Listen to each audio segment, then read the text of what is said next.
అన్నా ఎవరూ లేరు, దిగు.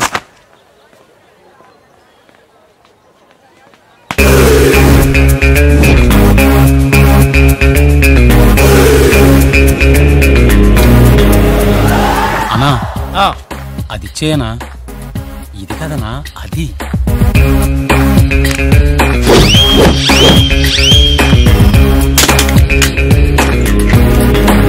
అన్నా కిందది అన్నా.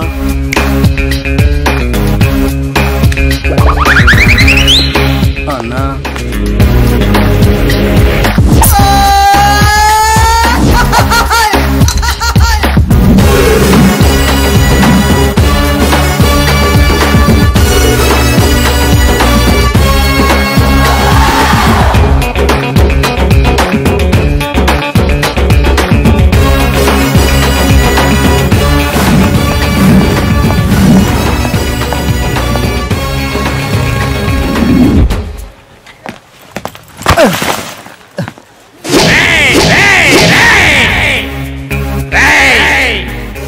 చూసి నడువురా.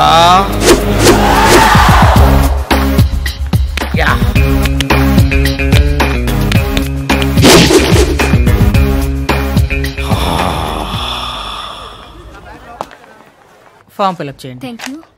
రికమెండేషన్ అవసరం అయితే నేను చేస్తాను పాపా. ఓకే పాపా. Thank you sir. Thank you.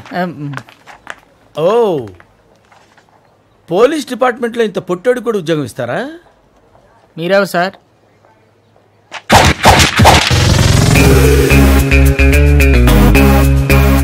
నేనెవ్వరా? ఈ బాబు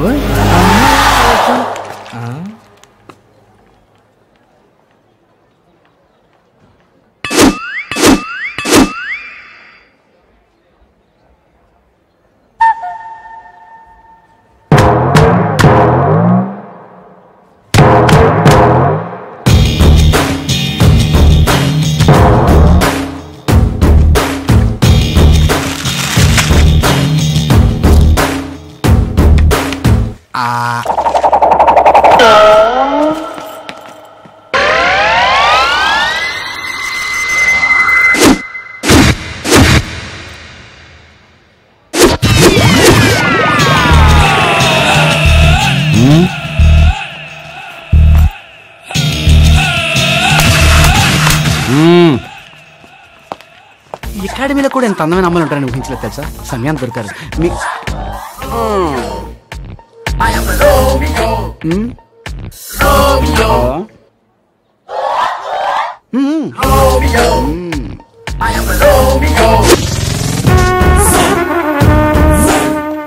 అదిరా మామ విషయం అలాగా జరిగింది. బాబాయ్ దారద్లో జరగండి రా.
కొత్త అమ్మాయి జాయిన్ అయిందా? అమ్మాయిని చూసావా? ఏం పేరు? తెలీదు సార్. మరేం చేద్దాం అనుకుంటున్నావురా? చెప్పెళ్ళు, ఏదో ఐడియా ఉంటుంది కదా నీకు. పిల్ల పేరు తెలవదు, ఫేస్ తెలవదు, ఓ డాన్సులు. ఇప్పుడు నేను చెప్పబోయే మ్యాటర్ మీకు కాదు, వీళ్ళకి. ఒరేయ్, ఇప్పుడు తెలవదురా మీకు? రేపు పెళ్ళయ్యాక రోజంతా కష్టపడి హలో లక్షణ అనే అర్ధరాత్రు ఇంటికొచ్చి అమ్మయ్యా అని మీరు నడుము వాలుస్తున్నప్పుడు మీ పెళ్ళాలు మీ మీద ఎన్నో ఆశలు పెట్టుకుని స్నానం చేసి కొత్త చీర కట్టుకుని తలుపు తీస్తుంటే మీ గుండెలు జారిపోతారా? వాళ్ళు తలుపు గడియ పెడుతుంటే మీ అందరికీ చెమటలు పట్టబోతే నా పేరు రమణమూర్తి కాదు. అప్పుడు స్టార్ట్ అవుతురా మీ అందరికీ దినదిన గండం. మీకు హెడేక్లు వస్తాయి, బ్యాక్ పెయిన్లు వస్తాయి, మాట్లాడితే పిల్లల మీద చెరగబడిపోతారు. ఎందుకో తెల్ల మరి ఇవన్నీ ఎవరో పుస్తకాల్లో రాయర్రా, పర్సనల్ ఎక్స్పీరియన్స్. కాబట్టి మీరు పని చేయండి, బాగా చదువుకుని డబ్బు సంపాదించి మీ పిల్లలను సుఖపెట్టండి. జీవితంలో ఇంతకు మించి మాక్సిమం మీరేం చేయలేరు. ఎక్స్క్యూజ్ మీ రామ్మా, నువ్వేనా కొత్త అమ్మాయివి? నీ గురించే మాట్లాడుకుంటున్నావు. నీ బ్రదర్స్ అంతా నీ కోసం వెయిట్ చేస్తున్నారు. నీ పేరేంటమ్మా? సుచిత్ర. సుచిత్ర, ఓ బెంచి చూసుకుని కూర్చోమ్మా. వెళ్ళు. ఒక తల్లికి పుట్టిన పిల్లలా శుభ్రంగా ఉండండిరా.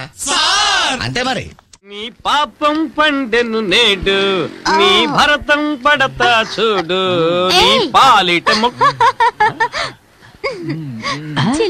ఏంటి లోపల ఏదో జింగిరి పింగిరిలా ఉంది?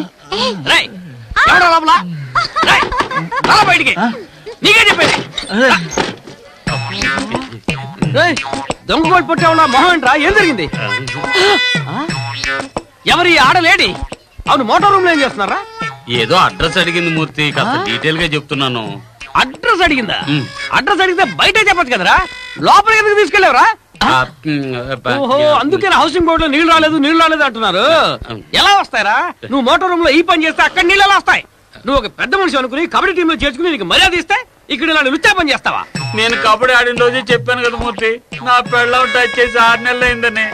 ఎప్పుడు వెళ్ళినా కడుపు నొప్పి అంటా ఉంది. తననే బాధ పెట్టకూడదు, వచ్చిందన్నే వదలకూడదు కదా. ఏంట్రా ఏదో 10-15 ఏళ్ళుగా పస్తులతో అల్లాడిపోయినట్టు ఫీల్ అయి మాట్లాడుతున్నా? ఇది ఒక ఆకలే కదా మూర్తి. ఈ విషయం నేను ప్రాణంగా ప్రేమించే నీ భార్యకి తెలిస్తే ఏమవుతుంది? అవును మూర్తి, దానికి కనుక తెలిసిందంటే ఊరేసుకుంటది. ఇది మనలోనే ఉండదు. తెలుసు కదా, బుద్ధి లేని గాడిద. మర్యాదగా నీ పెళ్ళం కడుపు నొప్పి వైద్యం చేసి జాగ్రత్తగా చూసుకోపా. ఇల్లు ఇటుంటే అట్లా 2 ఇడ్లీ 1 వడ తీసుకురమ్మంది. హోటల్కి వెళ్ళి తీసుకెళ్తాం. ఆవిడ అక్కడ ఆకలితో ఉంటే నువ్వు ఇక్కడ ఆకలి తీసుకుంటావు కదా. ఇలా రా, నీకు అసలు సిగ్గుందా? సిగ్గుపడితే ఎలా జరుగుతుంది? కట్టుకున్నాడు ఉద్యోగం అంటే దుబాయ్ పోయా. ఈయన్ని పట్టుకున్నావు. కావాలంటే నువ్వు రావచ్చు. ఎవడరా అక్కడ? ముందు మోటార్ రూమ్ శుభ్రం చేయండి.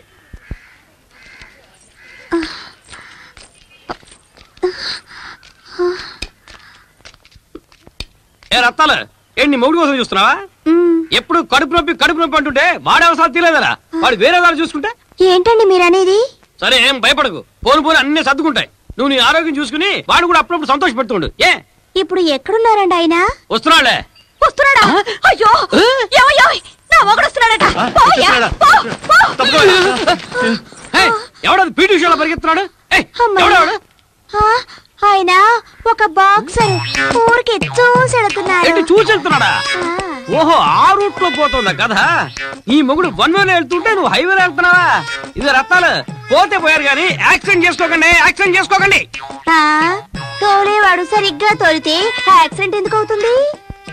పోతే ఈ విషయం మన మధ్య ఉండాలి. నా మొగుడు గనక తెలిస్తే తెలిస్తే నువ్వే ఉంచుకొని పోషించాలి. నేనా?